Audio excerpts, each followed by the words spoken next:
नमस्कार छात्राओं, आज हम प्रिंसिपल ऑफ आर्ट इसका तीसरे भाग का अध्ययन करेंगे। यह एमजीएस यूनिवर्सिटी के होम साइंस बीए के थर्ड ईयर के द्वितीय पेपर का एक अध्याय है। अब तक हम 4 सिद्धांतों का अध्ययन कर चुके हैं। आज हम अंतिम सिद्धांत का अध्ययन करेंगे। वह है एम्फेसिस यानी बल। बल कला का वह सिद्धांत है जो व्यक्ति का ध्यान अपनी ओर आकर्षित कर सज्जा को सुंदर, आकर्षक एवं मोहक बनाता है। बल को वस्तु का आकर्षण बिंदु भी कहा गया है, जिसके अभाव में कला व्यक्ति का ध्यान अपनी ओर आकर्षित नहीं कर सकती। बल यह कला का महत्वपूर्ण सिद्धांत है।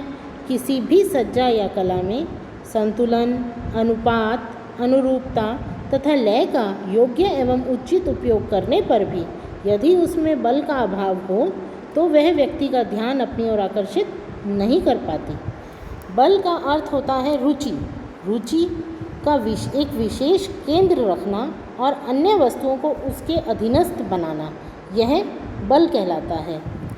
बल डिज़ाइन का ऐसा सिद्धांत है जिसमें किसी भी व्यवस्था के सभी महत्वपूर्ण बिंदुओं पर ध्यान केंद्रित होता है।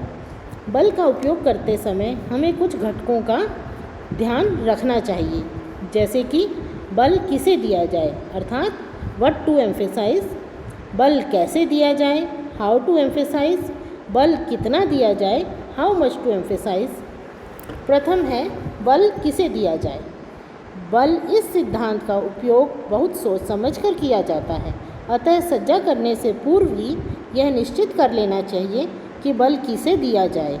जिस वस्तु का चुनाव बल के रूप में किया जाना है वह सबसे सुंदर, कलात्मक, आकर्षक एवं महत्वपूर्ण हो, यह ध्यान रखें। बल दिए जाने वाले वस्तु को पहले ही अलग रख दिया जाना चाहिए। बल किसे दिया जाए यह निश्चित हो जाने पर उसके पश्चात सज्जा में बल का प्रयोग करते समय विशेष वस्तु पर ध्यान केंद्रित करने हेतु उसकी पार्श्वभूमि सादी हो, ऐसा ध्यान रखें। सादा पार्श्वभूमि का उपयोग बल दिए जाने वाले वस्तु को और अधिक आकर्षक और महत्वपूर्ण बनाता है, जो व्यक्ति का ध्यान अपनी ओर आकर्षित करता है एवं सज्जा एवं कलाकृति प्रफुल्लित लगती है। बल कैसे दिया जाए। बल में गृह सज्जा में बल का उपयोग कैसे करें, इसके विभिन्न तरीके हैं। प्रथम, पृष्ठभूमि को सादा रखकर। किसी भी वस्तु को यदि सादा पृष्ठभूमि पर रखा जाए तो वह अधिक आकर्षक लगेगी, यदि उस और पहले ध्यान आकर्षित होता है। अतः बल देने के लिए सादी पृष्ठभूमि का उपयोग कर बल दिया जा सकता है। दूसरा, वस्तुओं को समूहबद्ध करके। बल देने की इस विधि द्वारा समान आकार, रचना, रंग, लय वाली वस्तुओं को समूहबद्ध कर व्यवस्थित किया जाता है। इससे एकता का भाव उत्पन्न होता है एवं की गई सज्जा सुंदर एवं आकर्षक दिखाई देती है। जैसे रसोई कक्ष में अलमारी में रखी कटोरियाँ, ग्लास, चम्मच, प्लेट, थाली इत्यादि। तीसरा है विपरीत रंगों का प्रयोग करके। रंग हमेशा से आकर्षण का केंद्र रहे हैं एवं विपरीत रंगों का प्रयोग योजना को नवीन एवं आकर्षक बनाता है। विपरीत रंगों की ओर हमारा ध्यान जल्दी आकर्षित हो जाता है। इन्हीं विपरीत रंगों का प्रयोग कर बल दिया जा सकता है, जैसे काली साड़ी पर लाल रंग की बॉर्डर या भरत काम व्यक्ति का ध्यान जल्दी अपनी ओर आकर्षित कर लेता है। चौथा उपाय है विरोध रेखा का उपयोग करके।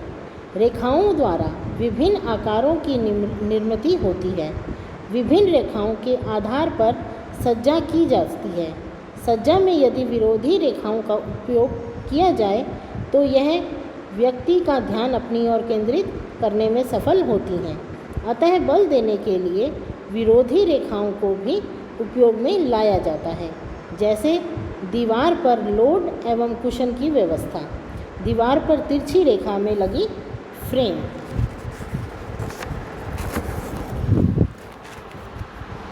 पांचवा है सजावटी नमूनों का उपयोग करके। सजावटी नमूनों द्वारा सज्जा में आकर्षण निर्माण किया जा सकता है।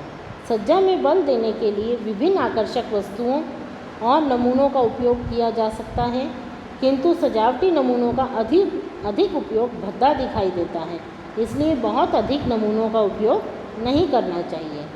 अब अगला घटक है बल कितना दिया जाए, यानी हाउ मच टू एम्फेसाइज। बल कितना दिया जाए इसका कोई प्रमाणित नहीं है। व्यक्ति या गृहिणी अपने अनुभव, ज्ञान, सृजनशीलता एवं कल्पनाशील शक्ति के आधार पर इसका उपयोग करती है। बल कितना दिया जाए यह निश्चित करते वक्त यह ध्यान रखना चाहिए कि बल आवश्यकता से अधिक या बहुत कम नहीं होना चाहिए। आवश्यकता से अधिक बल वस्तु की खूबसूरती को कम करता है, तो कम दिए जाने पर वस्तु की ओर ध्यान केंद्रित नहीं हो पाता। सजावट को ध्यान में रखकर वस्तु को कितना बल दिया जाए यह निश्चित करें, क्योंकि सजावट के आधार पर बल कितना दिया जाए यह निर्भर करता है। अगला घटक है वेयर टू एम्फेसाइज, यानी बल कहाँ दिया जाए। सज्जा में बल कहाँ दिया जाए यह निश्चित करने के लिए आकर्षक कलात्मक वस्तु को उस स्थान पर रखा जाए जहाँ हर दिशा से देखने पर व्यक्ति की दृष्टि स्वयं उस ओर आकर्षित हो जाए। जैसे बैठक कक्ष में सुंदर मूर्ति का स्थान निश्चित करते वक्त उस स्थान का चुनाव किया जाना चाहिए जहाँ चारों ओर से उस पर ध्यान आकर्षित हो सके।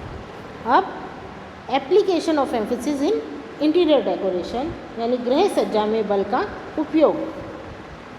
गृह सज्जा को सुंदर एवं आकर्षक बनाने के लिए बल का उपयोग अत्यधिक महत्वपूर्ण है। प्रत्येक कक्ष की सज्जा में आकर्षण का केंद्र होना चाहिए ताकि प्रत्येक कक्ष व्यक्ति का ध्यान अपनी ओर आकर्षित कर सके। बल का उपयोग कक्ष की उपयोगिता, आकार, फर्नीचर की व्यवस्था को ध्यान में रखकर किया जाना चाहिए। अतः सज्जा करने से पूर्व कल्पना द्वारा सज्जा का नियोजन करना चाहिए। कक्ष के उपयोग को ध्यान में रखकर सज्जा की जानी चाहिए ताकि कक्ष में अधिक कार्य किए जाते हैं तो उस कक्ष की सज्जा को कम किया जाए ताकि वहाँ सुख एवं शांति मिले एवं व्यक्ति की कार्य क्षमता में वृद्धि हो। सज्जा में बल का उपयोग करते समय बल कहाँ दिया जाए, कैसे दिया जाए, कितना दिया जाए, किस वस्तु पर दिया जाए, इन बातों का ध्यान आवश्यक रूप से रखना चाहिए। बैठक कक्ष में दीवार पर पेंटिंग लगाकर या दीवार में ही आकर्षक पेंटिंग बनाकर बल दिया जा सकता है। एक कोने में सुंदर मूर्ति की व्यवस्था कर भी उस पर सुंदर आकर्षक प्रकाश की व्यवस्था कर बल दिया जा सकता है। बैठक कक्ष में मेजपोश एवं सुंदर पुष्प पात्र की व्यवस्था कर भी बल उत्पन्न किया जा सकता है। बैठक कक्ष की फर्नीचर व्यवस्था में भी सोफ़ा, कुर्सियों को एक समूह में व्यवस्थित कर बल का निर्माण किया जा सकता है। सजावटी वस्तुओं का उपयोग कर बल निर्माण किया जा सकता है, जैसे कक्ष में झूमर लगाकर, आकर्षण तोरण लगाकर आदि। सज्जा में बल का उपयोग बहुत सोच समझ कर किया जाए तो यह सज्जा को आकर्षक एवं मनोहारी बनाता है। अन्यथा सज्जा भद्दी और बेजान और अनाकर्षक दिखाई देती है। तो छात्राओं, आशा है कि आपको कला के सिद्धांत समझ में आ गए होंगे। धन्यवाद।